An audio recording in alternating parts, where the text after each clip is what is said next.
à toutes et à tous et bienvenue en ce mercredi pour une nouvelle édition de Mediator at Home avec aujourd'hui une édition un épisode un petit peu spécial. Voilà.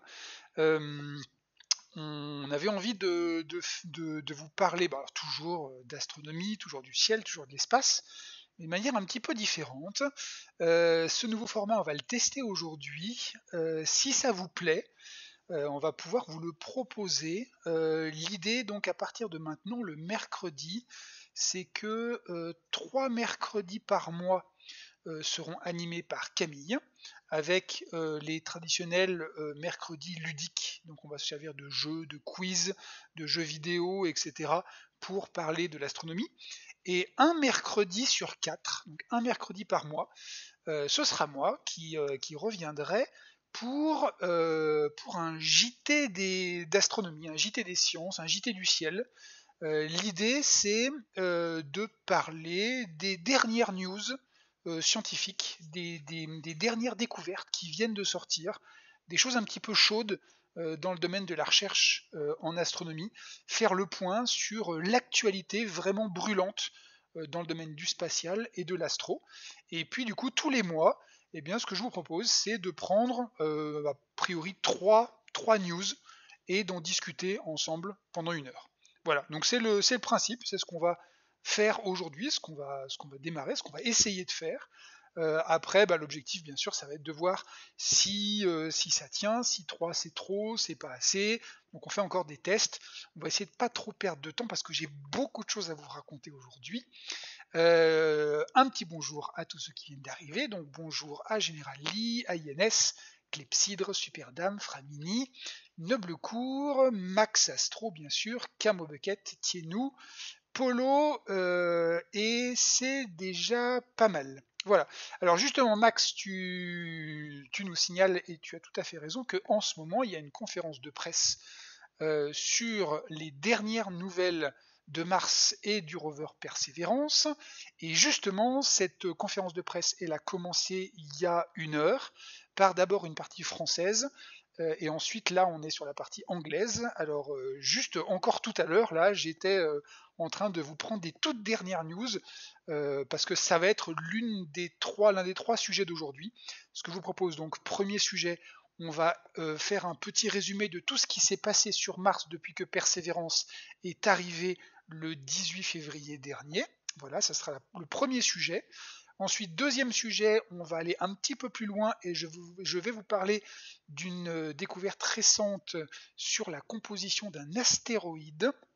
Et on terminera l'heure en allant infiniment plus loin, immensément plus loin, et je terminerai en vous parlant de la découverte de 2 galaxies du fin fond de l'univers. Voilà les 3 sujets que je vous propose pour aujourd'hui. Salut Fairsnake et salut Melprot. Voilà, je pense qu'on a fait tout le monde, et du coup, comme il y a énormément de choses à dire aujourd'hui, salut Ciel et salut Nenia. On va démarrer, on va tout de suite, enfin on va pas perdre de temps. Premier programme, donc on va sur la planète Mars. Je ne vais pas vous parler de toutes les missions martiennes. Si ça vous intéresse, la prochaine fois, dans un mois, on refera un point peut-être sur les autres missions martiennes qui sont actuellement, Insight, Curiosity, qui ont une actualité très intéressante aussi. Là on va aujourd'hui se concentrer sur Persévérance. Et pour commencer, parce qu'on ne s'en lasse jamais, je vous propose de regarder la petite vidéo de Persévérance qui arrive sur Mars. La grosse différence entre Persévérance et Curiosity, c'est que Persévérance était bardée de caméras qui ont pu, pas en direct, mais après, être téléchargées sur Terre, et tout ça a pu être remonté. Et donc on a cette vidéo absolument extraordinaire de cette mission Mars 2020 avec ce rover. Cette mission a été équipée de 6 caméras, 3 qui regardaient vers le ciel. Donc ici on a le déploiement du parachute justement de la mission Mars 2020. 3 caméras donc qui étaient tournées vers le ciel, 3 caméras qui étaient tournées vers le sol, ce qui a permis de regarder, alors pas en direct, hein, je le répète, en différé. Là on a la séparation du bouclier thermique, une fois qu'il a fait son office et qu'il a frotté contre l'atmosphère, qu'il a absorbé les 3000 degrés de frottement, eh bien on s'en sépare, et c'est à ce moment-là que les caméras du bas du rover se sont allumées, et là on voit la surface de la planète Mars, quelque chose qui est absolument extraordinaire. Donc on a ce rover qui est en train de se balancer sous le parachute, on est encore à une vitesse supersonique, le parachute ralentit de plus en plus, donc évidemment, là encore, ce genre de parachute, c'est pas n'importe quel parachute, c'est de la très très haute technologie. Salut Alice, oui effectivement, c'est la meilleure vidéo. Bonjour Institut CP, et salut Alexandre, et Naceo, sa voisin, Marsonaute, Jem, Edendal, Camino, Antoine, dites donc, il y en a quand même pas mal. Dersipt Chatten aussi. Voilà, donc là, on est toujours sous le parachute, et puis bientôt, eh bien, on va avoir le Sky Crane, c'est-à-dire la grue qui va se détacher du parachute avec 8 moteurs, 8 rétrofusées qui s'allument et qui terminent de ralentir tout ce système jusqu'à quelques mètres au-dessus du sol, où là on appelle ça une grue parce que le rover se déploie comme ça sous 3 filins et finit par se déposer tranquillement au sol.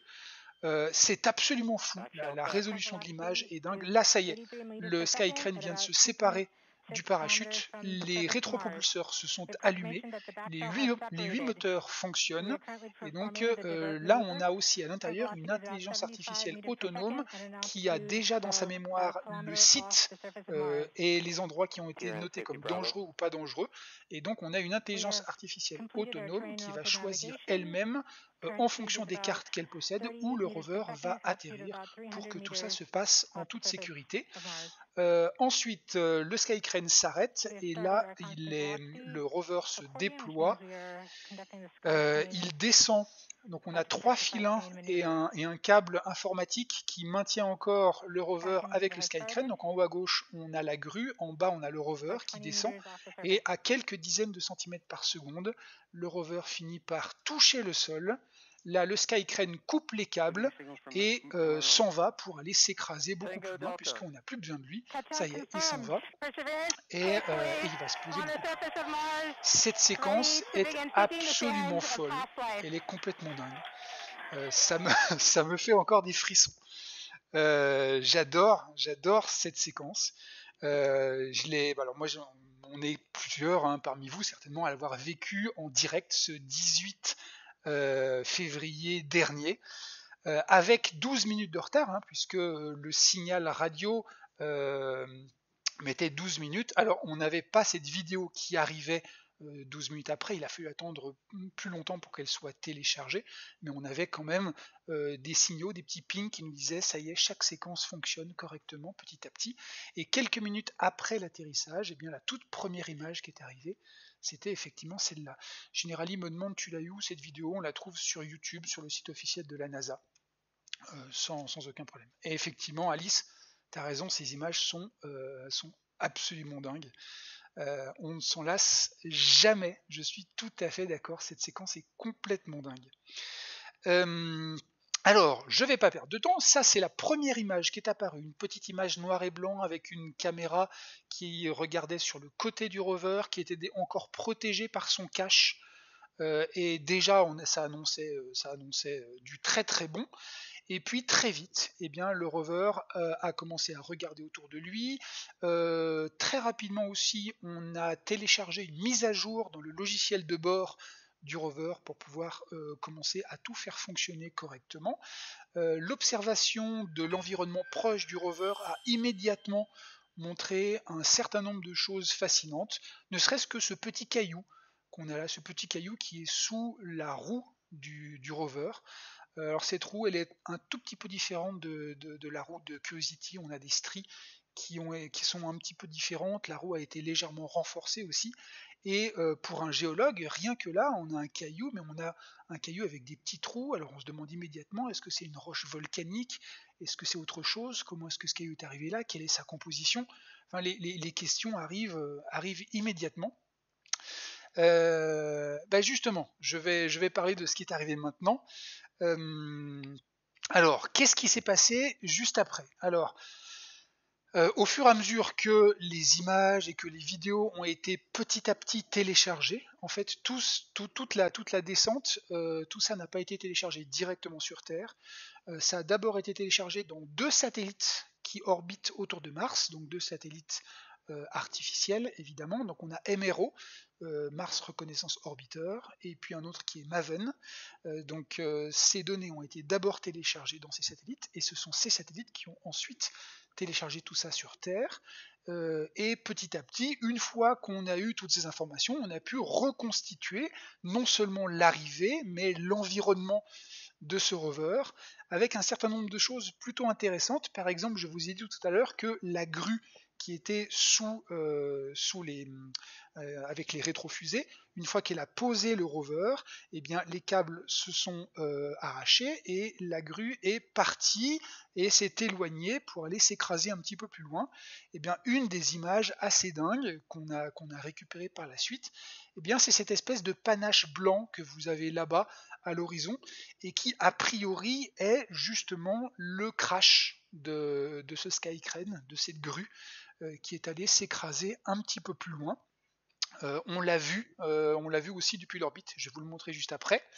Qu'est-ce qu'on a eu aussi? Justement ce satellite MRO qui regardait tout ça, eh bien, il a pu nous montrer, alors ce que vous avez là, c'est justement la mission Mars 2020 sous le parachute. Donc le petit point en bas, c'est le rover qui est encore encapsulé. Au-dessus, donc c'est ce grand parachute supersonique, alors qu'il était en train de descendre sur Mars. Pareil, cette image est absolument folle. MRO, c'est un satellite martien que j'adore, qui a une caméra qui s'appelle iRise, qui est une caméra qui a pris les plus belles photos de Mars, selon moi, et qui a eu la chance de pouvoir photographier à la fois le parachute de Curiosity, quand Curiosity arrivait sur Mars, et le parachute de Perseverance, quand elle arrivait aussi. C'était assez fou. Et justement, parlons de MRO, lors d'un passage suivant, MRO a pu prendre cette extraordinaire photo où là on retrouve tous les éléments, tous les différents éléments qui se sont détachés lorsque la mission Mars 2020 est arrivée sur Mars.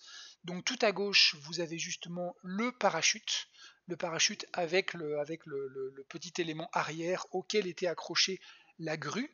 Ensuite, en allant de gauche à droite, on a le site de crash de la grue qui se trouve donc un petit peu à droite. Au milieu, on a le rover Perseverance qui est donc arrivé sur Mars. Et tout à droite, on a le bouclier thermique qui s'est détaché très haut en altitude et qui allait tomber quelques kilomètres plus loin sur la droite. Avec ces images comme celle du parachute. Alors évidemment, on a celle-ci qui est assez loin, mais voilà le parachute avec son petit élément qui se trouve actuellement encore au sol de Mars, certainement ballotté par les faibles vents martiens. Je dis faible parce que l'atmosphère de Mars est 150 fois moins dense que l'atmosphère terrestre.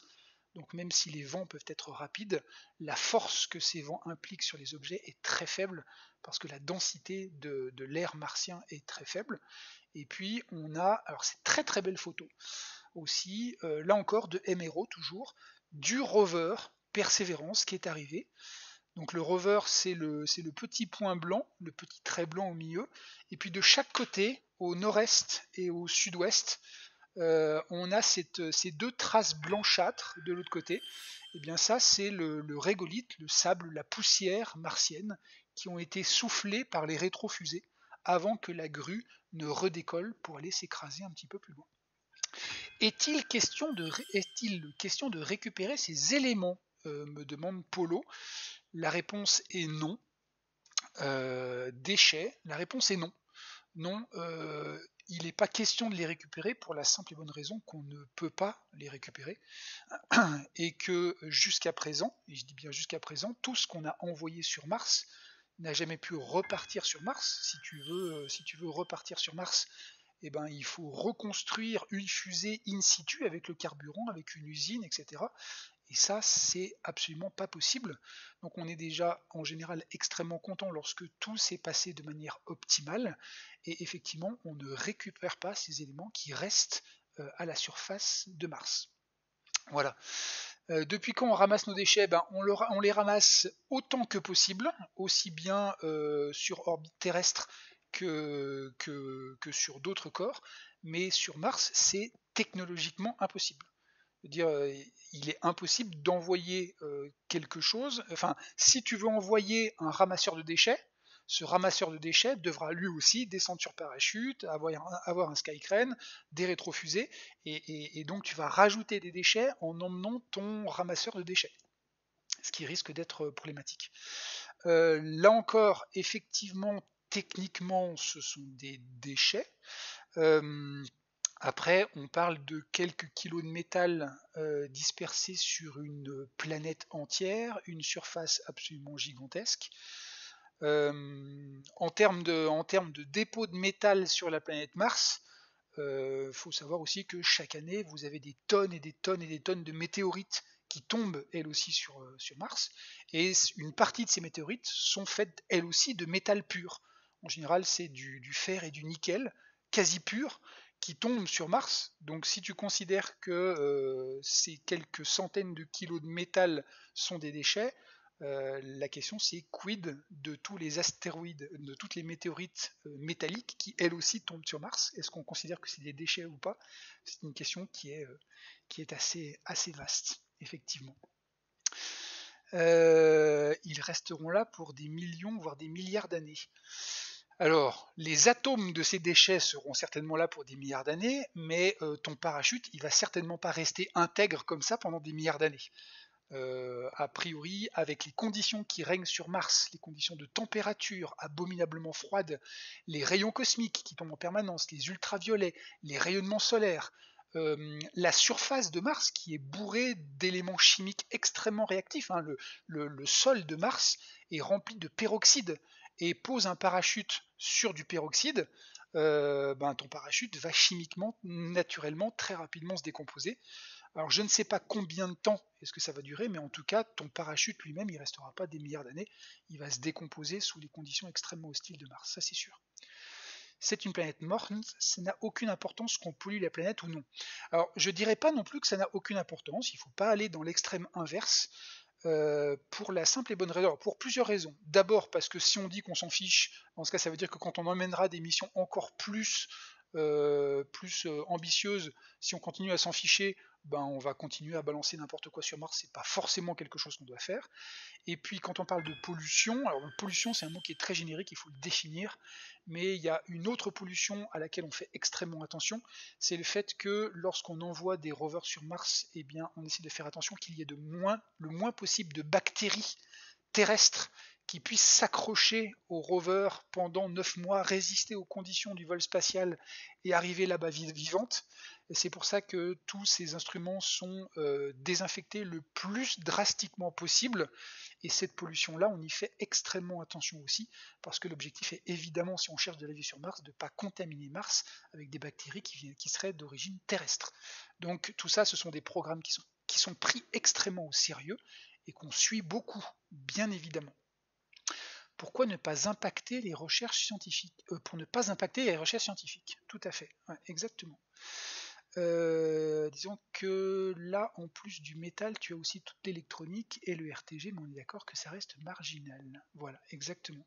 Combien de temps ont mis les images de Persévérance pour arriver sur Terre? Alors Mars se trouve à 200 millions de kilomètres, à la vitesse de la lumière, hein, puisque tout ça est envoyé par signal radio, et la radio c'est de la lumière. À la vitesse de la lumière, il te faut 12 minutes. Donc en fait, nous, quand on était ici devant nos ordinateurs en disant ah est-ce qu'elle va atterrir ou pas, et qu'on avait les signaux, les petits pings qui disaient le parachute s'est déployé, le Skycrane s'est détaché, le contact a été fait, en fait tout ça se faisait avec 12 minutes de retard, puisqu'en fait ça faisait 12 minutes que tout ça était déjà fait. Effectivement à cause de la distance entre Mars et la Terre.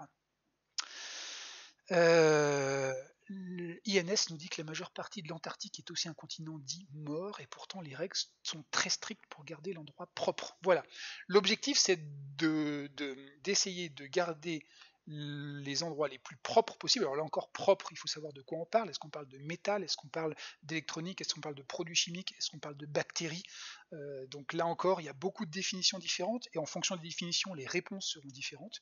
Mais effectivement, on essaye d'y faire très attention, en tout cas le plus possible.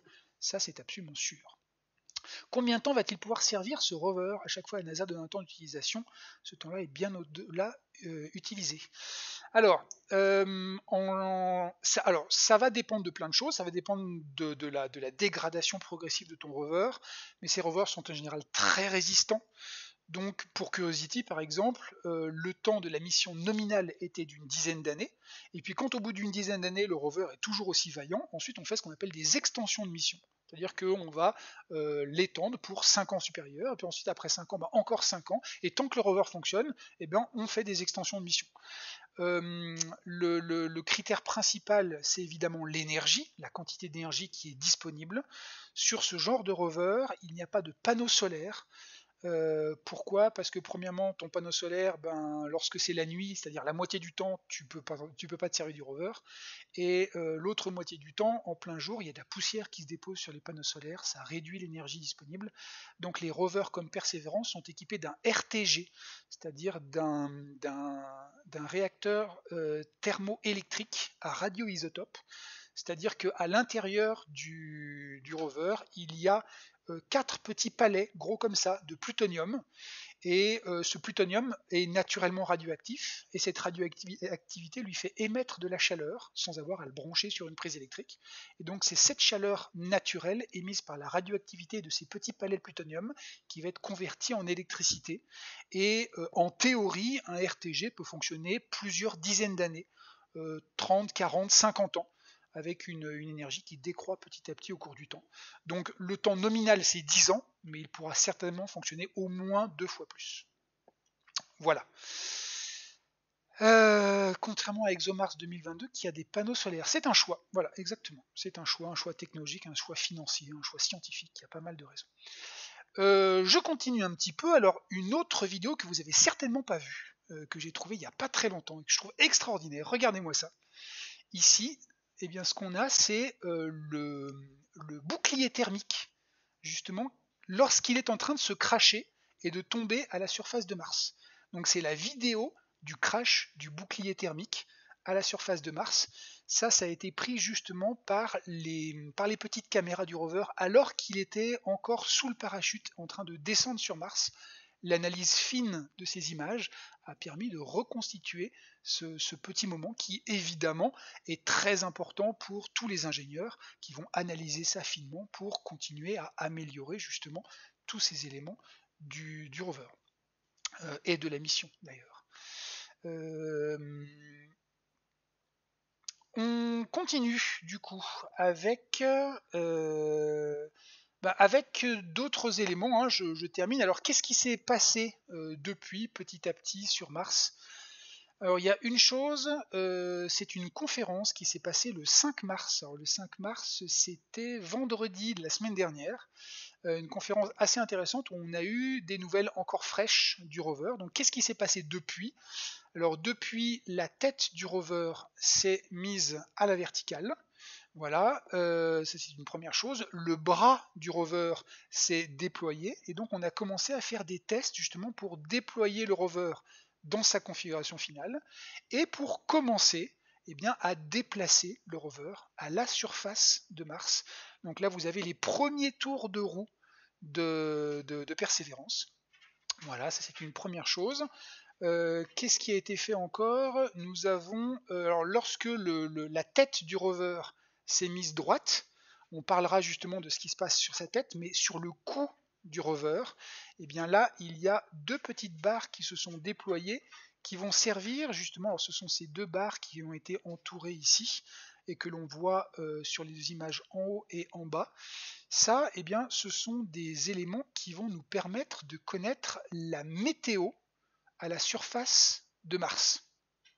Alors ça c'est assez intéressant cette partie-là parce que effectivement ce qui nous intéresse, ce qui intéresse tout le monde, c'est aussi de connaître mieux les conditions météorologiques qui règnent à la surface de Mars. Donc les conditions de température, les conditions d'hygrométrie, la vitesse du vent, il y a énormément de choses. Donc c'est une station météo miniature qui s'est déployée et qui va elle être très intéressante aussi et qui va nous apporter beaucoup d'éléments. Est-ce qu'un jour Persévérance va envoyer une petite vidéo de lui en train de rouler? Alors, Persévérance envoie en général des photos de lui, donc fait des selfies. C'est pas uniquement pour la com de la NASA, c'est très important ces fameux selfies parce que ça permet justement aussi aux ingénieurs de faire un check général du rover et de voir si tout fonctionne bien, si on n'a pas d'éléments qui ont bougé, qui sont déplacés, qui sont cassés, etc. Donc en général, les selfies sont faits assez régulièrement. Par contre, une vidéo, ça me paraît peu probable. Pourquoi? Parce que rien que pour faire un selfie, en général, un seul selfie, c'est une trentaine de photos, puisqu'en fait les photos ne vont prendre qu'une toute petite partie rover, et une fois qu'ensuite on les assemble, après, ça nous fait une photo complète. Mais on n'a pas une photo du rover d'un seul coup, ce qui a priori me fait dire que c'est compliqué d'avoir une vidéo du rover en train de se déplacer. Après, effectivement, il arrive parfois qu'on voit une vidéo du sol et que une photo du sol, et quand tu prends plusieurs photos toutes les 10 ou 20 secondes du sol, ben ensuite tu peux reconstituer une forme de vidéo qui est faite. Donc ça, c'est tout à fait possible. Voilà. Peut-il entendre des sons? Et ben justement, j'y viens. Ce qui a été fait récemment et ce qui a été donc annoncé à la conférence du 5 mars dernier, c'est aussi que l'on a déterminé le nom du site d'atterrissage de Persévérance. Et donc ce site s'appelle Octavia, du nom d'une écrivaine qui s'appelle Octavia Butler, une écrivaine de science-fiction américaine qui vient de Pasadena, et Pasadena c'est l'endroit où les rovers sont construits. Voilà, donc en hommage, eh bien, on a appelé, donc à partir de maintenant, le site d'atterrissage s'appelle le site Octavia Butler. Voilà. Et depuis ce site d'atterrissage, eh bien actuellement, maintenant, l'objectif, alors je vais enlever Octavia, l'objectif va être d'explorer cette partie-là, et vous le voyez en haut à gauche de l'image, eh bien on a cet élément qui est en fait un ancien delta de fleuve, c'est-à-dire des éléments, attendez, je vais le faire dans le bon sens, des éléments qui ont coulé. Donc on sait que dans le cratère dans lequel Persévérance est arrivé, eh bien il y a de l'eau qui a coulé et qui a emmené des sédiments. Ce sont ceux que l'on voit actuellement ici. Et évidemment, l'objectif pour Persévérance, c'est d'aller voir ces sédiments, puisqu'on est dans un endroit où, on le sait, on en est sûr, il y a eu de l'eau il y a quelques milliards d'années, avec des sédiments. Et donc évidemment, ce sont ces roches sédimentaires dans lesquelles on espère trouver des surprises intéressantes. C'est pour ça qu'on va y aller. Et actuellement, eh bien, il y a une question qui se pose, c'est quel chemin on va suivre. Donc là, vous voyez sur cette nouvelle image donc, du delta du cratère G0, le rover Persévérance se trouve tout à droite, et donc on a deux routes. On a la route bleue qui passe vers le nord, on a la route violette qui passe vers le sud, pour arriver jusqu'à l'entrée du delta, et à partir de là, le rover va monter sur les dépôts sédimentaires et remonter le cours du fleuve, tout en faisant des analyses chimiques qui seraient faites donc un petit peu partout. Voilà. Sait-on pourquoi le son lors de l'atterrissage n'a pas pu être enregistré? Parce que tout simplement la plupart tous les instruments scientifiques ont été allumés une fois que la mission a atterri, une fois que le rover a atterri. On a tellement de choses à prévoir et à faire lors de l'atterrissage, il y a tellement d'informations à traiter que évidemment on éteint tout ce qui n'est pas utile pour pouvoir concentrer toute la puissance, à la fois en termes d'électronique, à la fois en termes de tout en fait, sur ne pas cracher le rover. Et une fois qu'il est au sol, là on déploie les instruments scientifiques et on peut écouter, regarder, observer, faire des mesures et des analyses. C'est ce dont je vais vous parler maintenant, puisque ces derniers jours, eh bien, le rover a commencé justement, je vous le disais, ses premiers tours de roue. Et là, ces derniers jours, alors sur Mars, on n'appelle pas un jour, on dit un sol, puisque sur Terre, une journée dure 24 heures, sur Mars, un sol dure 24 heures et 40 minutes. Mars tourne un tout petit peu plus doucement sur elle-même que la Terre. Donc lors des derniers sols, eh bien, Persévérance a commencé à rouler sur 30 mètres, puis 70 mètres. Donc ça y est, le rover est en route. D'ailleurs, vous regardez ici, là, sur la gauche, on voit l'un des éléments météo dont on parlait tout à l'heure et qui est accroché au cou du rover. Voilà. Combien de jours et combien d'autonomie a le rover du coup pour faire tout ce trajet? Comme je te disais, hein, l'autonomie c'est une dizaine d'années avec le RTG, donc l'espèce de batterie au plutonium que le rover possède. Donc l'autonomie n'est absolument pas un problème pour le rover. Voilà. Qu'est-ce qui ferait qu'un trajet sera préféré à l'autre? Alors en général, il y a deux considérations, des considérations technologiques et des considérations scientifiques. Scientifique, donc l'endroit où a priori on jugera qu'il y a les éléments les plus intéressants à chercher, et puis l'endroit que les ingénieurs jugeront aussi le moins dangereux pour le rover et pour sa durabilité. Donc c'est toujours un juste milieu entre la sécurité et puis l'intérêt scientifique. A priori, je me suis laissé dire que on va revenir sur le choix du chemin qui était là, que le chemin du bas était assez intéressant. Pourquoi? Parce que si vous regardez donc le chemin violet, la fin du chemin violet passe à côté d'une toute petite butte. Et cette toute petite butte, on a déjà pris des photos et en fait il s'agit déjà d'un dépôt sédimentaire. Les géologues sont absolument ravis, on voit justement des dépôts très très nets et ça d'un point de vue géologique c'est absolument passionnant. Donc si je devais avoir à parier 1 € sur le chemin, je mettrais 1 € sur le chemin du bas. Mais évidemment, c'est complètement gratuit, vous ne fiez pas à ce que je suis en train de vous dire. C'est juste parce que j'aimerais bien aller voir ce qui se passe sur cette petite butte, mais on verra évidemment ce qui se passe. Voilà. Un sol pour l'autographe, c'est SOL. Tout à fait. Quelle distance fait Persévérance par jour? Alors ça va être très variable. Il y a certains jours où elle sera posée sur un endroit où il y aura besoin de faire des analyses scientifiques et donc elle fera 0 cm. Et puis il y a d'autres moments où elle devra rouler et là ça peut être quelques dizaines de mètres. En général c'est de l'ordre de la dizaine, la centaine de mètres sur une journée, ce qui est quand même relativement rapide. Voilà. J'ai plein de trucs à vous dire et je suis déjà en retard. C'est pas grave.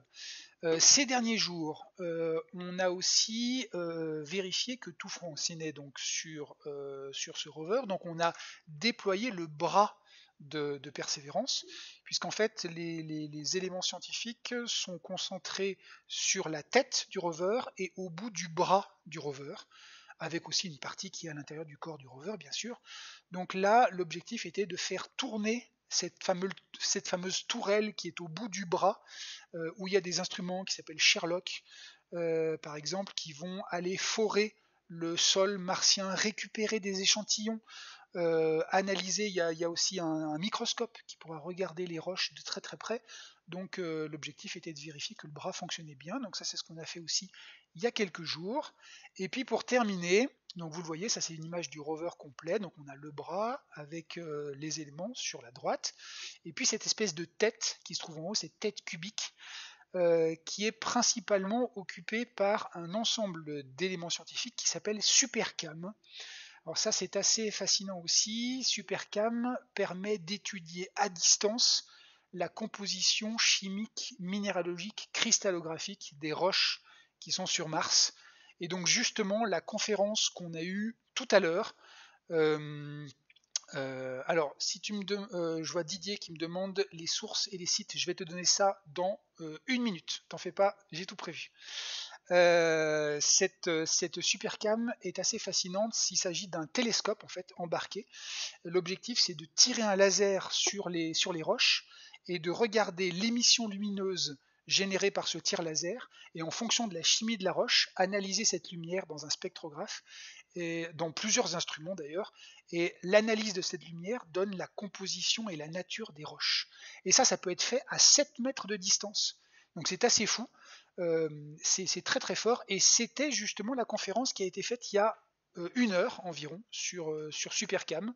Alors qu'est-ce qu'on nous a dit? En substance, On nous a rappelé que Supercam, c'est tout un ensemble d'instruments de très très haute résolution et de très haute technologie qui sont rassemblés et compactés dans une petite boîte grande comme ça. Voilà, on a 5 instruments principalement. Et du coup, eh bien, on a commencé à partir du 12e sol à l'utiliser sur différentes roches. Alors, il y a aussi des éléments optiques qui permettent de zoomer à plusieurs mètres de distance et de zoomer pour avoir une résolution d'une fraction de millimètre.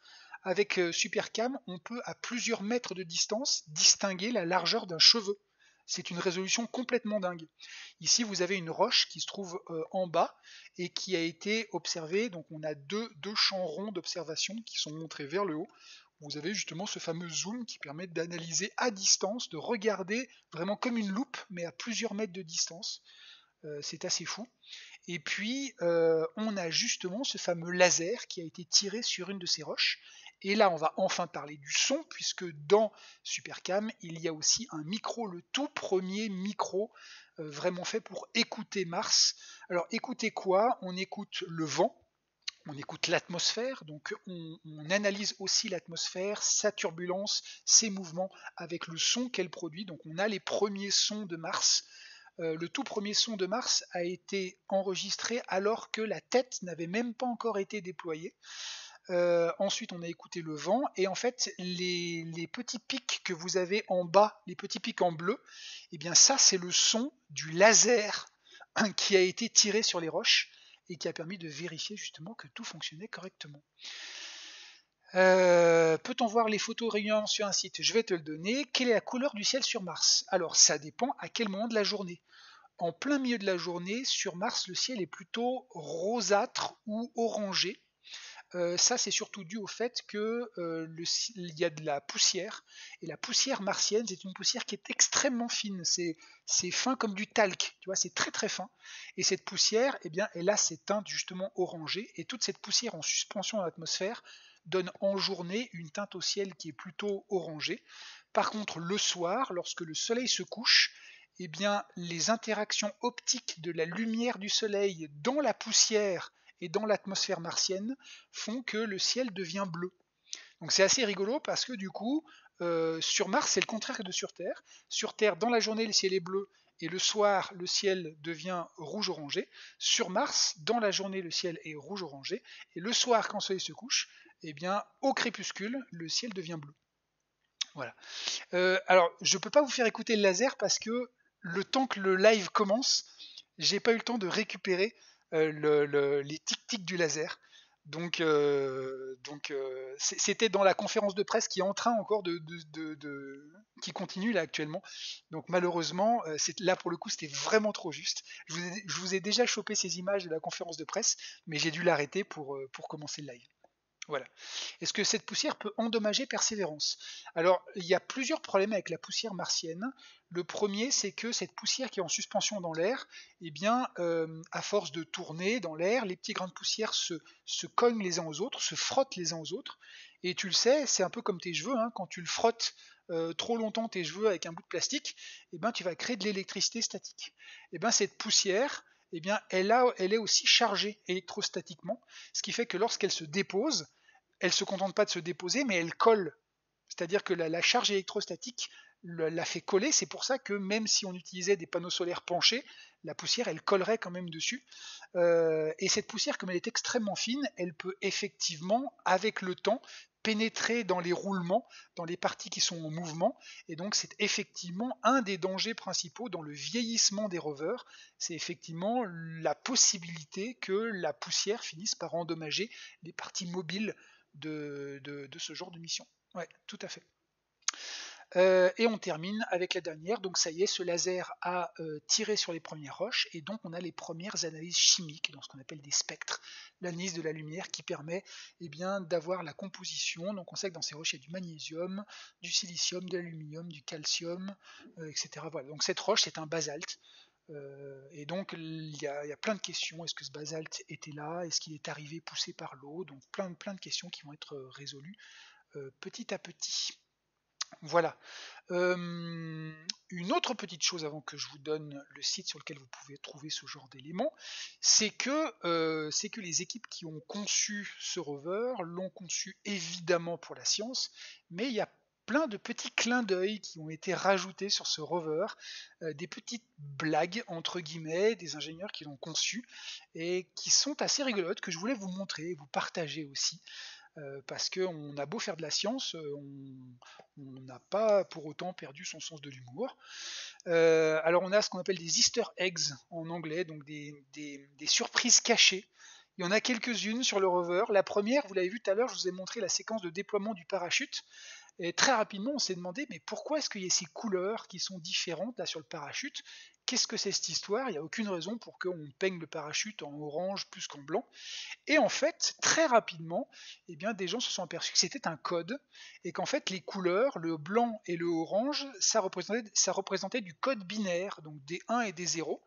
Et si vous codez les couleurs en binaire, eh bien, vous reconstituez un message qui était caché dans le parachute. Donc si vous regardez, vous commencez par le centre du parachute et vous tournez alors je vais le faire dans le bon sens pour vous, vous tournez dans le sens inverse des aiguilles d'une montre. Donc on commence par le centre, on a d'abord les lettres D-A-R-E, dare en anglais. Ensuite on va sur la couronne extérieure en continu et on a mighty, et encore la dernière, things. Et ça fait le message Dare Mighty Things, qui signifie en anglais oser des choses incroyables. Et c'est la devise du JPL qui était écrite derrière les ingénieurs lorsqu'ils regardaient le rover atterrir. Donc Dare Mighty Things. Et ensuite les chiffres qui sont sur la couronne extérieure, eh c'est les coordonnées GPS du JPL. Voilà. Donc il y avait aucune raison. Enfin, on peut ça ne change pas l'efficacité du parachute de le colorier d'une couleur ou l'autre. Donc voilà, on avait ce message codé qui a été très très vite décodé parce que plein de personnes dans le monde ont essayé de trouver ce que c'était. Poupoule qui me dit, je sais pas ce qui me bluffe le plus, le fait d'avoir fait ça ou le fait que des gens aient trouvé le truc. Effectivement, c'est assez dingue. Oui, c'est un Français qui l'a trouvé en premier. Ouais, tout à fait. Exactement. Alors, c'est pas le seul clin d'œil. Je suis désolé, hein, je vais un peu vite parce que si je vais pas assez vite, je vous parlerai que de Mars durant ce premier JT des sciences. Je sais pas si j'arriverai à faire les 3 news, mais j'aimerais au moins en faire 2. Un autre qui est ici. Alors, les mastcam, c'est les caméras qui se trouvent sur la tête du rover. Il y a souvent des questions, on nous demande est-ce que les couleurs de Mars sont vraies ou pas? Est-ce que ça correspond à ce qu'on verrait en réalité si des hommes étaient sur Mars? Eh bien, pour vérifier justement, pour vérifier que les couleurs sont bonnes, sur le rover, eh bien, il y a ces petits patchs colorés qui permettent justement de recoloriser l'image avec les vraies bonnes couleurs, donc de rééquilibrer, de faire un rééquilibrage des couleurs qui permet régulièrement d'avoir les couleurs réelles. Et donc ces petits patchs de couleurs qui sont là, qui servent donc pour l'étalonnage des couleurs des images, ben si vous regardez bien, entre les couleurs, vous avez des petits dessins. Donc on commence par en bas à gauche, où on voit le système solaire. Ensuite, on continue avec un brin d'ADN, avec une bactérie, avec une fougère, avec un dinosaure, avec des humains et avec des fusées. Donc en fait, on a ces petits dessins-là qui représentent l'évolution de la vie depuis les toutes premières bactéries primitives jusqu'à l'homme qui maintenant, avec ses fusées, va explorer le système solaire qui se trouve justement en bas, donc ce grand cycle de la vie et de l'exploration du monde qui nous entoure. Donc là encore, pareil, c'est assez chouette. J'ai cru comprendre que le fait d'avoir un dessin asymétrique permettait aux ingés de savoir si le parachute tournait. Oui, oui, oui, effectivement. Le fait que le parachute soit peint comme ça permet aussi de vérifier comment le parachute tourne. Et ça a permis aux ingénieurs de vérifier que tout s'était bien passé. Ouais, tu as tout à fait raison. J'y pense, ces patchs vont être rapidement recouverts de poussière et seront rapidement inutiles. Un système de nettoyage a été prévu. Pas à ma connaissance. Pas à ma connaissance, parce que tout simplement, il n'y a pas de système de nettoyage en fait sur le rover.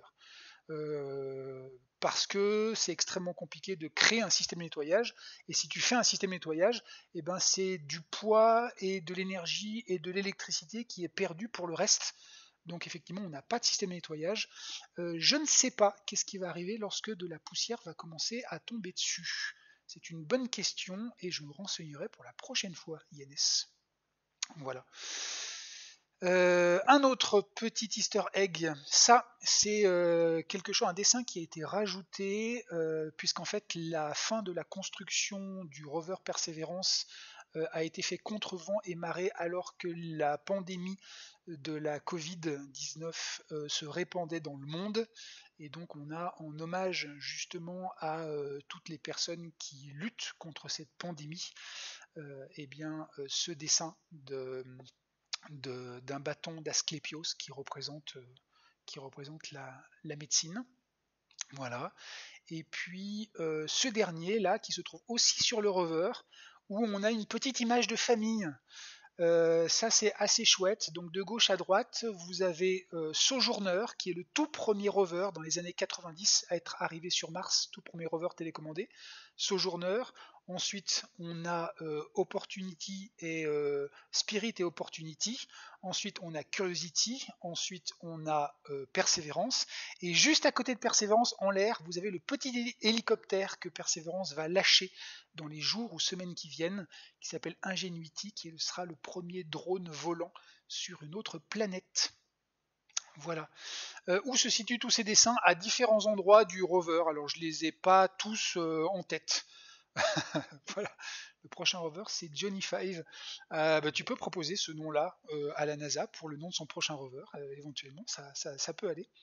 Et puis sur l'Arceau qui se trouve juste à côté du RTG, donc de la source d'énergie du rover, eh bien on a aussi une toute petite puce sur laquelle a été gravé au microscope électronique, donc à une échelle infiniment petite, 11 millions de noms, puisque la NASA avait demandé à tous ceux qui le voulaient de donner leur nom pour qu'ils soient gravés sur ces petites puces et pour qu'ils soient emmenés sur Mars. Donc on a 11 millions de noms de terriens qui ont participé à ce projet et qui ont envoyé leur nom à la NASA et qui ont maintenant leur nom sur Mars, sur cette petite puce qui se trouve ici. Voilà. Donc pas mal de choses. Vu le faible atmosphère martienne, comment fait le drone pour voler? Les pannes tournent plus vite qu'un drone terrien, carrément. Justement, si tu veux générer plus de portance avec une atmosphère plus faible, eh ben, tu peux compenser ça en faisant tourner tes pales plus vite. Donc les pales d'Ingenuity, le petit hélicoptère, le petit drone hélicoptère, tourne à 3000 tours par minute. Donc une rotation qui est démente et qui lui permet de générer la portance dont il aura besoin sur Mars. Voilà. Et Generali a envoyé le nom de son chat là-bas. Je suis sûr que ton chat sera ravi de le voir. Toujours pareil, les informations seront toujours dans cette chronique données avec des sources pour que vous puissiez aller vérifier tout ça. Une première source, un premier lien, une première page, c'est une page qui vous permet encore maintenant de suivre en temps réel le trajet du rover sur Mars. Donc vous tapez Where is the rover? Alors je vais le faire sans l'accent anglais. Where is the rover? De toute façon j'ai un accent anglais déplorable donc il va falloir s'y habituer. Sur le site de la NASA, donc vous tapez sur Google NASA Where is the rover et vous tombez sur ce site qui est intéressant. Vous pouvez zoomer, donc là je ne peux pas le faire, c'est une capture d'écran. Vous pouvez zoomer et vous avez chaque jour le trait du parcours du rover, donc avec les jours, les semaines et les mois qui viendront, eh bien on aura ce fameux parcours qui va se dessiner et on peut suivre comme ça en temps réel le parcours du rover sur Mars. Donc n'hésitez pas à aller y jeter un petit coup d'œil. Voilà, Where is the rover? Et l'autre source, c'est celle-ci. Donc pareil, c'est sur le site de la NASA. C'est le site où on peut avoir toutes les images brutes que le rover prend et qu'il envoie. Ces images sont en général gardées très peu longtemps et sont partagées au grand public quelques jours après. Donc n'hésitez pas à aller voir. Donc raw image en anglais ça veut dire image brute. Et donc si vous tapez NASA Perseverance raw images, vous tomberez sur ce site et sur lequel alors à l'heure actuelle il y a 9226 images qui ont été postées prises par le rover et envoyées, qui sont disponibles au public. Donc vous pouvez aller voir tous les jours. C'est une source immense d'images que plein de personnes peuvent utiliser, qui sont libres. Voilà, n'hésitez pas à aller y jeter un petit coup d'œil. Pour l'avenir, la prochaine grosse news qu'on attend, c'est dans les jours, voire semaines qui arrivent, c'est le fait que Persévérance va prochainement donc poser ce fameux drone hélicoptère qui est encore accroché sous son ventre, qui sera posé sur le sol. Le rover s'éloignera et à une distance confortable, eh bien, on allumera ce petit drone et on essaiera de faire des premiers vols, donc de quelques centimètres d'abord, quelques mètres petit à petit plus loin. Normalement, ça c'est la mission primaire et ça s'arrête là, puisque ce drone hélicoptère est un démonstrateur technologique, donc on est là pour vérifier que ça marche, pas pour faire de la vraie science entre guillemets. Si par contre il fonctionne toujours et qu'il n'est pas tombé de côté et qu'on n'a rien d'autre à lui faire faire, eh bien peut-être qu'on essaiera de le faire monter plus haut, voire lui faire prendre des photos, puisqu'il a un petit appareil photo en dessous. L'objectif, c'est que ce genre de drone se démocratise à l'avenir et puisse aller regarder autour du rover pour voir s'il y a des zones d'intérêt scientifique. Donc tout ça va arriver très vite. Voilà. Ça, c'était pour la première news. C'est allé un petit peu vite parce que j'avais beaucoup de choses à raconter. Les prochaines fois, ce sont surtout des articles scientifiques qui tombent dans les jours, les semaines précédentes, avec des news que je trouve passionnantes. Alors c'est un choix qui est tout à fait personnel. De toute façon, il y a tellement de choses qui tombent en permanence qu'on ne peut pas tout dire. Et donc, ce sera beaucoup plus court à partir de maintenant. Comme par exemple les 2 dernières news que j'aimerais beaucoup vous partager, si ça vous va. Alors c'est vrai que là aujourd'hui je parle beaucoup parce que j'ai beaucoup de choses à vous dire. L'objectif bien évidemment c'est qu'on continue toujours à discuter entre nous, donc je garde toujours un œil sur le chat, aux questions que vous me posez, et autant que faire se peut, si j'en ai la possibilité, si je connais la réponse, évidemment ce sera toujours un plaisir de vous la donner, donc n'hésitez pas à poser vos questions. Voilà, je suis là pour les lire. Je passe à la deuxième news. On va un petit peu plus loin. Allez, j'attends pas la réponse parce que on va pas perdre de temps. Et on y va, c'est parti. Alors, on va partir un peu plus loin dans le système solaire. Et donc là, je vais vous parler de 2 articles qui sont tombés il n'y a pas longtemps. Je vous donne les résultats, les illustrations, et à chaque fois, je vous donnerai les liens vers les articles, les sources, si vous avez envie d'y jeter un petit coup d'œil. Et je vais vous parler d'un astéroïde. Un astéroïde qui est passionnant, qui s'appelle Itokawa. Le nom Itokawa a été donné parce que Monsieur Itokawa est, si j'ai bien compris, le père de l'astronautique japonaise. Cet astéroïde, c'est un astéroïde qui est assez intéressant, qui passe pas très loin de la Terre, et en fait qui passe tellement pas loin de la Terre qu'il fait partie de la catégorie, de la famille des astéroïdes qu'on appelle des géocroiseurs. Donc ça dit bien ce que ça veut dire, géo la Terre, croiseur qui croise l'orbite de la Terre. J'ai une petite animation qui est ici, voilà. Donc en bleu c'est l'orbite de la Terre, en rouge c'est l'orbite de Mars, et en vert vous avez l'orbite d'Itokawa, en accéléré hein, évidemment. Donc voilà, Itokawa est entre les 2 planètes. Évidemment, lorsque Itokawa croise l'orbite de la Terre est jamais là. Ceci dit, c'est un astéroïde qui est suffisamment gros et qui croise l'orbite de la Terre suffisamment près pour que on jette un œil sur lui et qu'on le garde du coin de l'œil. Heureusement, Itokawa est un astéroïde dont l'orbite a été parfaitement définie, et donc on sait que pour au moins les 2 siècles à venir, on n'a absolument aucun risque de collision entre l'astéroïde et la Terre. Mais comme il passe près de la Terre, eh ben, c'est intéressant parce que ça nous permet d'y envoyer des robots, des sondes, pour aller voir qu'est-ce qui se passe là-dessus. Et c'est justement ce qu'on a fait. Alors, Itokawa, voilà à quoi il ressemble. Il ne ressemble pas aux astéroïdes qu'on peut avoir dans les films, dans les dessins animés, dans Cowboy Bebop ou dans Star Wars. Celui-ci ressemble à une grosse patate, ou peut-être même plus presque, à une carotte hypertrophiée, ou un curly géant, ouais, c'est très bien, c'est un curliforme. Alors, cet astéroïde, on y a envoyé, donc ce sont les Japonais qui ont envoyé un robot pour pour la première fois, donc s'approcher, orbiter autour de lui, prendre des photos. C'est comme ça qu'on a une photo comme celle-là. Et surtout, l'objectif était de s'approcher de sa surface, de faire un contact tout doux avec la surface, de récupérer de la matière de l'astéroïde, et ensuite de la stocker dans une petite capsule, de revenir vers la Terre et de larguer la capsule sur Terre pour avoir du contenu frais d'un astéroïde. Ça, c'est quelque chose qui est absolument fascinant, c'est très important d'avoir ça. Pourquoi? Pour plein de raisons, mais entre autres parce que certains de ces astéroïdes n'ont quasiment pas changé depuis le début du système solaire, ce qui fait que si vous récupérez du matériau intact d'astéroïdes, vous récupérez du matériau du système solaire tel qu'il était il y a 4 milliards et demi d'années.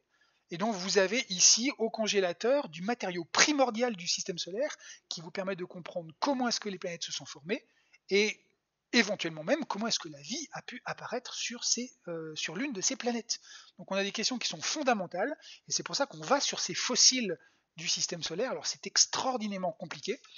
Très rapidement l'histoire, donc en mai 2003, la sonde Hayabusa japonaise est partie, elle est arrivée en septembre 2005. Elle a tourné autour de l'astéroïde pendant 2 mois. En novembre, on a essayé de le toucher. Ça s'est pas passé tout à fait comme prévu. Et ensuite, après un certain nombre de problèmes techniques, on est reparti et en 2010, la partie qu'on voulait charger d'une toute petite quantité de micro-poussière est arrivée sur Terre. Voilà. Alors, à quoi ressemble le satellite? Il ressemble à ça. Vous voyez, donc en bas, on a la petite partie chargée de faire ce prélèvement. Et si vous regardez bien, sur la gauche de l'image, on a un espèce de petit robot métallique là qui est posé à la surface.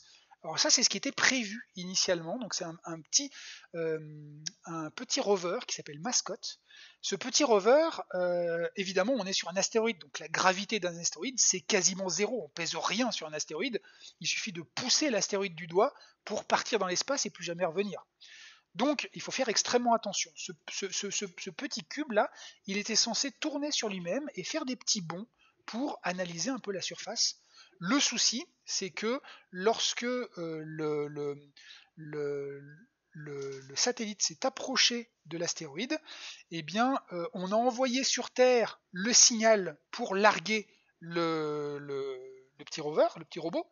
Sauf que le temps que ce signal arrive jusqu'à la sonde, justement, on a dit ça peut prendre plusieurs dizaines de minutes, la sonde s'est aperçue qu'elle était trop près de l'astéroïde, et du coup elle a enclenché une manœuvre de secours la faisant remonter, ce qui fait que lorsque le signal de lâcher le robot est arrivé, la sonde était en train de remonter, donc elle a lâché le robot en étant en train de remonter, et comme la gravité est quasiment nulle, ce petit robot, il est parti vers le haut, et il s'est perdu dans l'espace interplanétaire sans jamais avoir touché la surface d'Itokawa. C'est catastrophique, mais on essaiera de faire ça plus tard avec d'autres missions.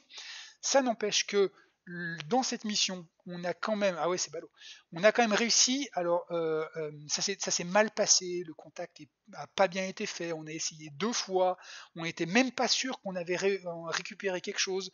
Donc c'était vraiment une mission très compliquée, mais d'un point de vue technologique, c'est atrocement complexe d'arriver à faire toucher 2 corps comme cela à des centaines de millions de kilomètres, à quelques centimètres par seconde les uns de l'autre. Enfin, vous imaginez la complexité du truc, c'est complètement fou. La dimension de l'astéroïde, je l'ai plus, c'est de l'ordre de quelques dizaines de mètres, je crois. Bouge pas, je te dis ça tout de suite. Quelle dimension il a cet astéroïde? Dimension 600 mètres par 200 mètres par 200 mètres. Voilà, donc 200 mètres de large sur 600 mètres de long, à peu près. Alors, ce qu'on a fait, c'est qu'on a quand même tout le satellite est revenu sur Terre. Il a largué sa petite capsule et en même temps, donc il n'a pas changé sa trajectoire et donc lui aussi, il est rentré dans l'atmosphère terrestre.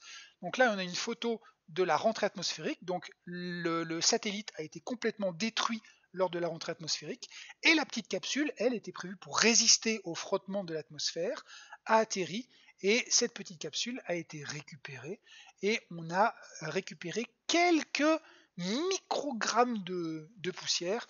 Donc ce sont des éléments qui sont absolument minuscules. Donc ça, ce sont des images de l'article.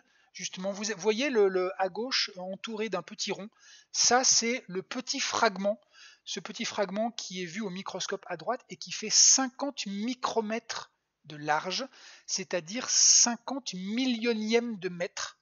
Voilà, c'est-à-dire 50 millièmes de millimètre. Donc ce sont des fragments minuscules. Heureusement, on a ces quelques petits fragments qui sont quand même rentrés dans le tuyau et qu'on a pu ramener sur Terre. Donc on était très très contents. Et ce que je voulais vous raconter aujourd'hui, alors attendez, je regarde un peu les questions. Faut-il une accroche très puissante pour se fixer? L'astéroïde doit filer vite. L'astéroïde file vite, sauf que l'astéroïde file vite et ton robot, ton satellite, file à la même vitesse. Ce qui fait que l'un par rapport à l'autre, leur vitesse est quasi nulle. Et donc lorsque tu les approches les uns des autres, il suffit d'une petite pression pour que l'un s'approche petit à petit de l'autre. Mais comme ils ont tous la même vitesse, d'un point de vue relatif, l'un par rapport à l'autre, leur vitesse vaut quasiment rien. Donc une fois que tu as réglé correctement les deux vitesses, ensuite tu es dans un référentiel lié à l'astéroïde où le robot a quasiment pas de vitesse par rapport à l'astéroïde. Remarquable dans ces conditions d'avoir pu s'approcher de cet astéroïde, tout à fait. Et donc la petite news que je voulais vous raconter et qui est tombée il n'y a pas longtemps, c'est qu'on a analysé ce petit grain de poussière d'astéroïde. On a ici, voilà. Et donc qu'est-ce qu'on a trouvé? Eh bien, on s'est aperçu qu'à l'intérieur, il y a de l'eau et il y a de la matière organique. Et ça, c'est fascinant. De l'eau, c'est fascinant parce que une des questions qu'on se pose aujourd'hui, c'est de savoir comment est-ce que ça se fait que les océans existent sur Terre? D'où vient l'eau des océans? Est-ce qu'elle était contenue dans la roche qui a formé la Terre? Et lorsque la Terre a eu son centre qui a chauffé, eh bien cette eau serait remontée à la surface et donc aurait fait les océans qu'il y a maintenant? Ou est-ce que cette eau aurait été amenée par des astéroïdes chargés d'eau ou des comètes? Alors les comètes, c'est carrément des blocs de glace qui seraient tombés ensuite sur Terre et qui auraient amené de l'eau sur Terre. La réponse, c'est certainement un peu des deux. Maintenant, la question, c'est dans quelle proportion est-ce que les astéroïdes et les comètes ont amené de l'eau? Et s'ils ont amené de l'eau, est-ce qu'ils ont amené aussi les éléments chimiques qui ont pu permettre à la vie d'apparaître sur Terre? C'est-à-dire que est-ce que les briques élémentaires de la vie, ces grandes molécules, ces acides aminés qui sont dans l'ADN de toutes nos cellules, est-ce que ces acides aminés se sont formés au chaud dans les océans terrestres, ou est-ce qu'ils se sont formés avant dans les astéroïdes ou dans les comètes, et est-ce que du coup ces astres auraient ensemencé la Terre avec ces molécules qui, une fois dans les océans, se seraient assemblées pour former petit à petit la vie? Donc tout ça, c'est aussi pour ça qu'on veut récupérer du matériau frais de ces astéroïdes et de ces comètes. Et donc on sait qu'on a ici de la matière organique. Alors attention, matière organique, ça ne veut pas dire qu'il y a des bouts de feuilles ou des bouts de bras. Matière organique en chimie, ça veut juste dire des molécules dans lesquelles se trouvent des atomes de carbone. Donc à partir du moment où il y a des atomes de carbone dans une molécule, en gros, c'est une molécule organique. Voilà. Ça ne veut pas dire que vous avez de la vie dessus. Mais donc on a découvert qu'il y a effectivement des éléments, des molécules organiques là-dessus. On a découvert que cet astéroïde possédait des matériaux hydratés. Et encore mieux, on s'est aperçu que sur cet astéroïde, il y avait à la fois de la matière qui avait été transformée et de la matière qui n'avait pas été transformée. Transformée par quoi? Et bien justement au début du système solaire, quand les poussières ont commencé à former des grosses boules de roches qui sont devenues de plus en plus grosses et qui se sont agrégées les unes aux autres pour former ce qui deviendrait plus tard des planètes, et bien ces grosses boules de roches, plus elles étaient grosses et plus elles ont chauffé. Pour plein de raisons, parce que la pression chauffe l'intérieur et parce qu'il y a des éléments radioactifs dedans qui font aussi que tout ça, ça chauffe. Donc les premières planètes ont commencé comme ça. Sauf qu'à l'époque, dans le système solaire, il y avait tellement de corps qui tournaient que certains se cassaient en morceaux. Donc certains ont commencé à se former, ont commencé à chauffer.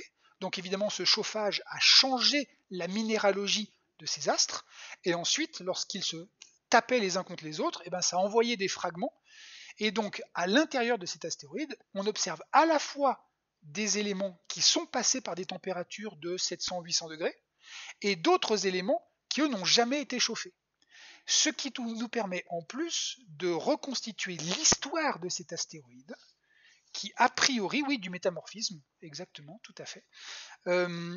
Et donc a priori, cette matière chauffée nous dit qu'une partie de cet astéroïde aurait d'abord été formée dans une protoplanète qui aurait commencé à chauffer, ensuite elle se serait fragmentée et elle aurait éclaté, elle se serait déshydratée, du coup toutes ces poussières éclatées se seraient réagglomérées, parce qu'en fait c'est cette forme là en patate, déjà depuis longtemps on se disait ça doit être de l'agglomération, c'est pas un seul bloc, c'est quelque chose de très poreux. Donc on a la confirmation chimique qu'on a eu une réagglomération, et ensuite on a une réhydratation avec de l'eau issue de poussières interplanétaires qui, dans les milliards d'années suivantes, ont continué à tomber à la surface de ce bout d'astéroïde. Et donc c'est pour ça qu'on a des éléments qui sont non transformés à côté d'éléments qui sont transformés, puisqu'on a une histoire qui est très riche et très complexe, et qu'on a pu reconstituer en analysant simplement ce petit morceau de 50 microns de large qu'on a ramené d'un astéroïde en 2010, qui se trouve à des centaines de millions de kilomètres. Vous voyez comment, à partir de quelques éléments, on peut reconstituer des choses fascinantes. Et cet article est tombé il n'y a pas très longtemps, ouais, c'est assez dingue. Je vous donne la source si vous voulez le lire, c'est en anglais, dans Scientific Reports. Si vous cherchez le titre, donc ça s'appelle Organic Matter and Water from Asteroid Itokawa. Voilà, cet article est disponible. Beaucoup d'articles ne peuvent être lus que si on paye, mais celui-ci est en lecture libre. Donc vous avez tout l'article avec les éléments, les figures, etc. Donc pour les chimistes, minéralogistes en herbe, n'hésitez pas à aller jeter un petit coup d'œil. C'est ici, c'est de là que j'ai tiré les petites photos que je vous ai montrées. Voilà. On est en retard. Est-ce que je vous parle de 2 galaxies géantes ou pas? Allez, je prends 5 minutes. Ouais, sinon, il y a d'autres méthodes qui sont interdites par la loi et qui sont illégales et que donc je ne peux pas encourager ici. Allez, vite les galaxies. Et puis ensuite on a. Bon, on fera 1h30 aujourd'hui, c'est pas grave. Allez, rapidos. Alors galaxie, je reviens rapidement sur une galaxie. Alors là, on va partir à des échelles totalement différentes. On va partir infiniment plus loin. Donc cette fois-ci, on quitte le système solaire. Vous le savez, le Soleil, c'est une étoile. Dans le ciel, depuis la Terre, on peut voir quelques milliers d'étoiles. Ce sont d'autres soleils qui sont dans l'univers, pas loin de nous.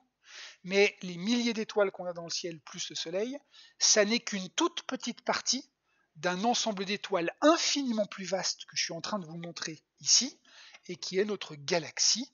Dans notre galaxie, il y a environ 200 milliards d'étoiles, donc 200 milliards de soleils, dont notre Soleil n'est que un parmi ces 200 milliards. Donc une galaxie, c'est un truc qui est monstrueux. La nôtre, notre Soleil, il est dedans, alors il n'est pas au centre, il est plutôt sur le bord de la galaxie, aux 2 tiers extérieurs. Tout ce qui est blanc, là, ce sont des soleils et des soleils et des soleils, donc des étoiles et des étoiles et des étoiles qui composent toute notre galaxie. Voilà. Ça, c'est notre galaxie, la Voie lactée. C'est son nom. Évidemment, notre galaxie n'est pas la seule dans l'univers, il y en a d'autres, comme par exemple celle-ci, qui est très belle. Alors notre galaxie, la Voie lactée, elle est plutôt plate. Elle tourne sur elle-même comme ça, un peu comme une crêpe. On a des galaxies qui sont un peu plus épaisses, un peu plus rondes, qui sont moins plates. Celle-ci s'appelle Centaurus A. Pourquoi est-ce qu'elle est spéciale? Parce que si vous regardez cette galaxie avec des yeux extraterrestres, vous ne verrez pas forcément ce que nous, on voit. Nos yeux à nous, ils sont sensibles à la lumière visible. La lumière visible, c'est une toute petite plage sur toute l'étendue que la lumière peut prendre. Notre œil ne peut voir qu'une toute petite partie de toutes les formes de lumière possibles. Donc dans le domaine de la lumière visible, si vous regardez cette galaxie, vous obtenez cette jolie photo. Si maintenant, au lieu d'avoir des yeux qui sont sensibles à la lumière visible, vous avez des yeux qui sont sensibles à une autre, à toujours de la lumière, mais une lumière qui n'a plus la même longueur d'onde, donc une longueur d'onde beaucoup plus grande, c'est toujours de la lumière, ce sont des ondes radio, j'en parlais tout à l'heure, les ondes radio c'est de la lumière, ni plus ni moins, c'est simplement de la lumière qui est dans une plage que l'œil ne peut pas voir. Si vous regardez cette même galaxie dans le domaine des ondes radio, eh bien vous allez voir ça. C'est exactement la même chose, la même échelle, le même champ, pareil. Vous voyez que là, l'image est totalement différente. En fait, ce qu'on voit ici, dans cette image radio, eh bien, c'est que depuis le centre de cette galaxie, il y a deux jets, comme ça, deux jets qui sont tirés. Donc, au centre de la galaxie, il y a quelque chose qui éjecte de la matière, suivant deux jets qui sont aussi grands que la galaxie elle-même. Il y a quelque chose au centre de la galaxie qui éjecte de la matière sur des distances monstrueuses qui sont de l'ordre de grandeur de la taille de cette galaxie. Et lorsque cette matière qui est accélérée à la vitesse de la lumière rentre en interaction avec le milieu ambiant, eh bien ça crée des ondes radio, et c'est pour ça qu'on le voit quand on regarde ça avec des ondes radio. Voilà. Qu'est-ce qui crée ces jets? C'est un gigantesque trou noir qui se trouve au centre de la galaxie. Alors j'ai oublié tout à l'heure de vous mettre la photo du trou noir, donc je vous la mets là en live, voilà. Puisqu'en fait, un trou noir, c'est effectivement quelque chose dans lequel la matière tombe, sauf que la matière, quand la matière tombe d'un trou noir, elle ne peut pas en sortir. Par contre, quand la matière est en train de tomber mais n'est pas encore rentrée dans le trou noir, elle chauffe extrêmement fort, elle tourne extrêmement vite, et un certain nombre de phénomènes très compliqués font qu'une partie de cette énergie va être relâchée au pôle du trou noir, vers le haut et le bas, et donc on va avoir une éjection d'énergie, de lumière, de matière qui va être émise suivant ces deux jets polaires, et donc ce gigantesque trou noir supermassif qui est au centre de cette galaxie, eh bien, éjecte cette matière, et on le voit dans le domaine des ondes radio. Si on met la lumière radio et visible en même temps, sur la même image, eh bien, ça fait ça. Donc on a cette galaxie, plus ces deux lobes qui correspondent justement à ces jets de matière qui viennent du trou noir central. Pourquoi je vous parle de tout ça? Parce que ces galaxies qui ont un trou noir très actif, qui brille beaucoup dans le domaine des ondes radio, on appelle ça des radiogalaxies. On en trouve plein dans l'univers, elles sont passionnantes parce que justement leur cœur est très actif. Bien. Tout ça, c'était le contexte. Maintenant, je vous donne la news. C'est magnifiquement flippant. Ouais, c'est assez bien résumé. Je vous donne la news. La news, elle nous vient donc d'un ensemble de télescopes qui observent l'univers dans le domaine des ondes radio. Donc voilà un radiotélescope. Celui-ci se trouve en Afrique du Sud. Voilà, il s'appelle MIRCAT. Et ce radiotélescope, en observant l'univers dans le domaine des ondes radio, eh bien, il a observé deux radiogalaxies extrêmement lointaines dans l'univers. Je vous montre cette image, elle est ici. Vous avez en haut et en bas, on reconnaît ces fameux jets dont vous parlez. Alors, quand on parle d'une radiogalaxie, on parle à la fois de la galaxie plus les jets. Tout ça, on considère que c'est un objet qu'on appelle la radiogalaxie. Eh bien, vous avez devant les yeux, et c'est tombé il y a quelques jours, vous avez devant les yeux les deux plus grosses radiogalaxies connues de l'univers. Parce que ces jets sont émis sur des distances absolument monstrueuses. Et donc je vais terminer pour vous donner un ordre de grandeur de la taille de ces radiogalaxies qui est absolument fantastique. C'est absolument fou. Je vous disais tout à l'heure que notre galaxie, à nous, la Voie lactée, donc vous voyez, la Voie lactée, elle est à gauche, notre galaxie. Elle n'est pas la seule dans l'univers. La galaxie la plus proche de nous, c'est la galaxie qui est de l'autre côté, qui s'appelle la galaxie d'Andromède.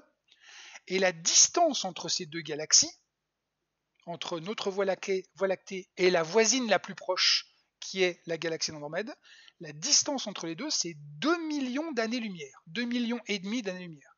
Ça veut dire que la lumière met 2,5 millions d'années pour aller d'Andromède, de la galaxie d'Andromède, jusqu'à nous. Ça veut dire que quand nous, on observe au télescope la galaxie d'Andromède, c'est-à-dire quand on capte sa lumière, on capte une image qui est partie de là-bas il y a 2 millions d'années, 2 millions et demi.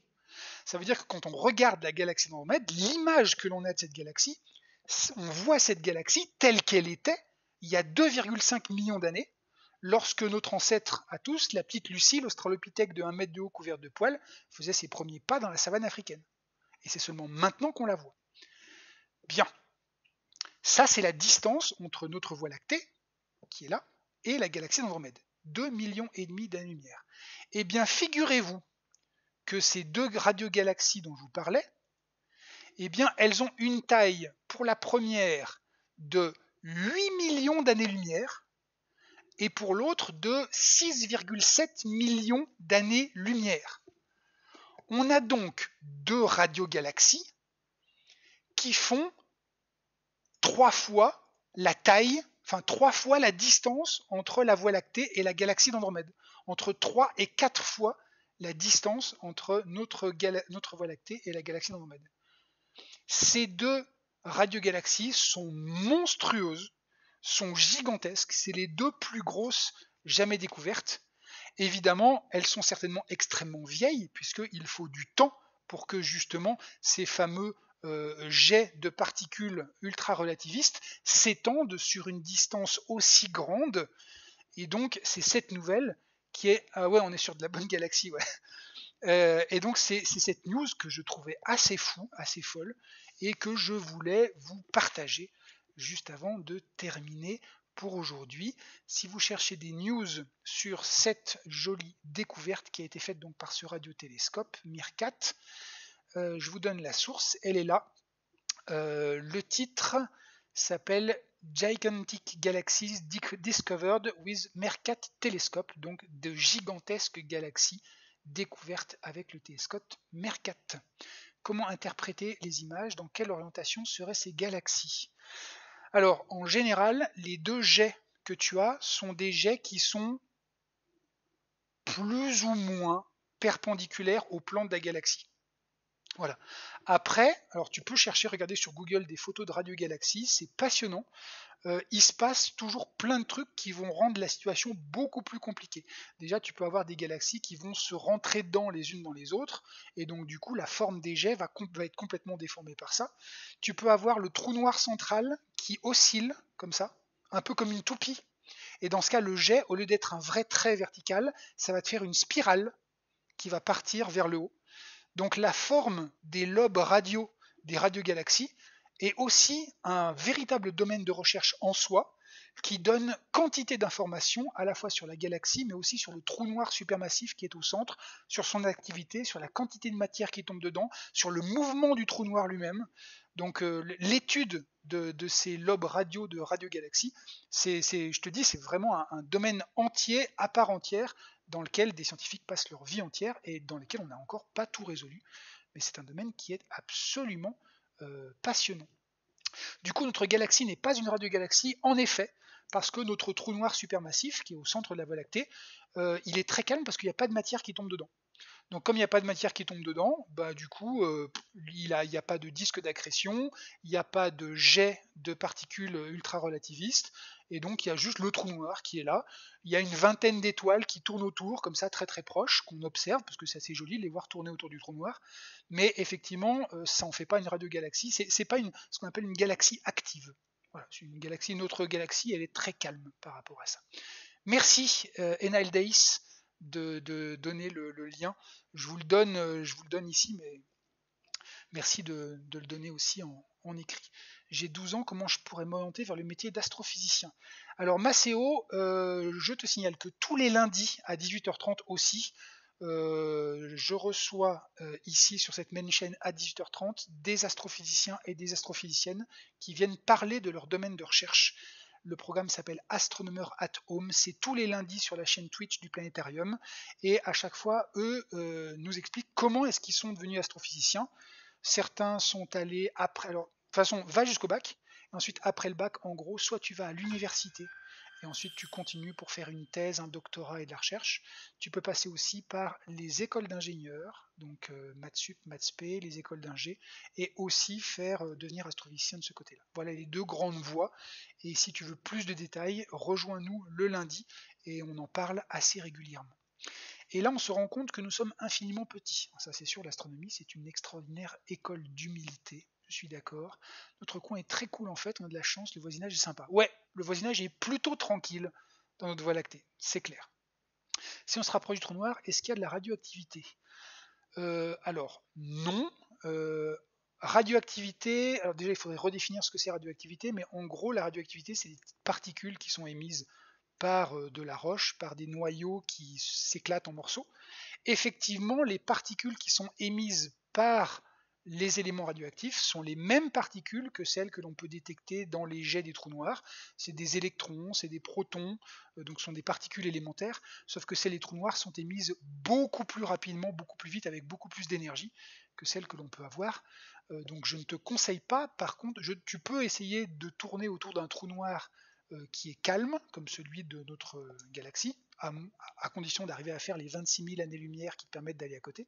Par contre, je ne te conseille pas d'aller près d'un trou noir actif qui est en train d'avaler de la matière, parce que là, le disque de matière autour du trou noir monte à plusieurs milliards de degrés, et la quantité d'énergie qui est émise est largement suffisante pour te vaporiser littéralement.